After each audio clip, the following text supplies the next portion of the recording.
नमस्कार, news mall 18 मध्ये मी प्रियंका पाटील शेळके आपलं सहर्ष स्वागत करते। पाठीमागचं दृश्य तुम्ही पाहत असाल तर हे दृश्य आहेत नगर कल्याण रोडवरील सीना नदीचे।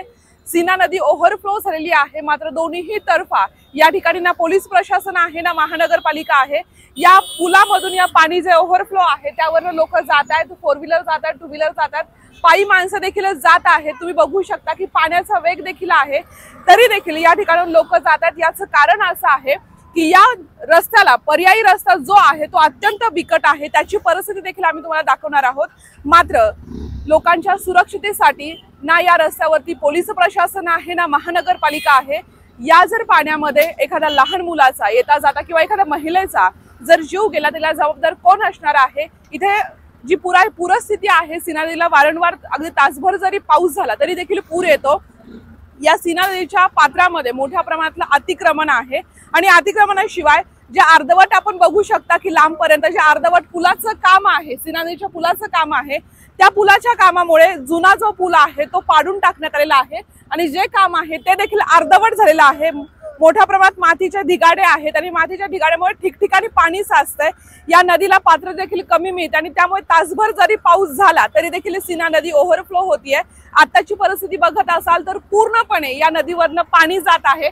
पाण्यातून सायकल असेल, फोर व्हीलर असेल, टू व्हीलर असेल, ही सगळं जाते, कारण दोन्ही साईडला या ठिकाणी प्रशासन उपस्थित नाहीये।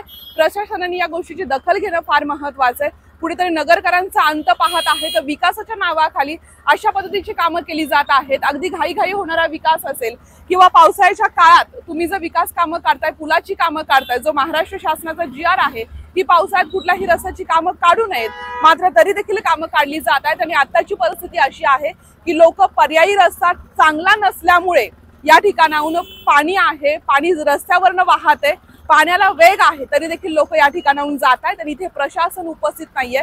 ही सत्य परिस्थिती आहे। विकासाच्या नावाचं ढोंग या ठिकाणी केलं जात आहे।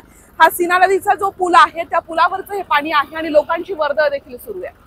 सीना नदीच्या कामाचा मुहूर्त चुकलाय का? सीना नदी पुलाला मंजुरी मिळून 1 वर्ष झाले, मात्र प्रत्यक्ष कामाला सुरुवात ही पावसाळ्यात झाली आहे। पावसाळ्यात कुठलंही काम होत नाही, मात्र जर आपण अशा पद्धतीने पावसाळ्यात काम करणार असू, यात सीना नदीमध्ये ठिकठिकाणी मोठे अतिक्रमण आहेत आणि यात नवीन पुलाचं काढलेलं काम म्हणजे काय? दुष्काळात 13वा महिना। नगर शहराचा झपाट्यानं होणारा विकास हा लोकांना मनस्ताप ठरतोय। जेव्हा नगर कल्याण रोड बंद होतो तेव्हा पर्यायी रस्त्याने जावं लागतं आणि तो पर्यायी रस्ता देखील आम्ही तुम्हाला दाखवतोय। हा रस्ता पूर्वी आदर्श नगरहून काटोन खंडोबा या मार्गे जात होता, मात्र आता आदर्श नगर देखील त्या ठिकाणी काँक्रिटीकरणाचा विकास काम होते म्हणून बंद आहे। त्यामुळे वाहनधारकांना आणखी लांबच्या पट्ट्यानं या रस्त्यावरती यावं लागतं। मग काटवण खंडोबाच्या तिथून जाणारा तो चिखलाचा रस्ता, प्रचंड गाळ, त्यातून वाट काढत हा रस्ता जातो आयुर्वेद कॉर्नर इथे। अंगावरती चिखल उडेल, चिखलात गाडी स्लिप होईल, या रस्त्यानं धडसं चालताही येत नाही, कारण या ठिकाणी चिखलाचं साम्राज्य। हा चिखल एकदम मौसूद असल्यामुळे इथं गाड्या स्लिप होतात, मात्र हे सगळं आपण निमूटपणे सहन करायचं, कारण तुम्ही सहनशील नगरकर आहात। आपल्या लोकप्रतिनिधीबद्दल एक ब्र शब्द काढायचा नाही, कारण तुम्ही सहनशील नगरकर आहात। तुम्ही वापरणाऱ्या प्रत्येक गोष्टीचा टॅक्स भरता। जेव्हा नवीन गाडी घेता तेव्हा आठवतं ना, रोड टॅक्स भरला जातो, मग तुम्ही अशा रस्त्याचा रोड टॅक्स भरता का? हा सवाल स्वतःला विचारा आणि गप्प राहा, सहन करा। तुमच्या हक्काच्या गोष्टी आहेत त्या कधीही मागू नका, कारण त्या हक्काच्या गोष्टी मागितल्या तर त्या तुम्हाला दिल्या जाणार नाहीयेत। कारण आता सगळेजण फक्त आणि फक्त तुमचा विकास करण्यावरती भर देतात, कारण आता होणारा विकास हा डोळे उघडे ठेवून गप्प बसून फक्त आणि फक्त सहन करायचा। कारण काय? तुम्ही सहनशील नगरकर आहात।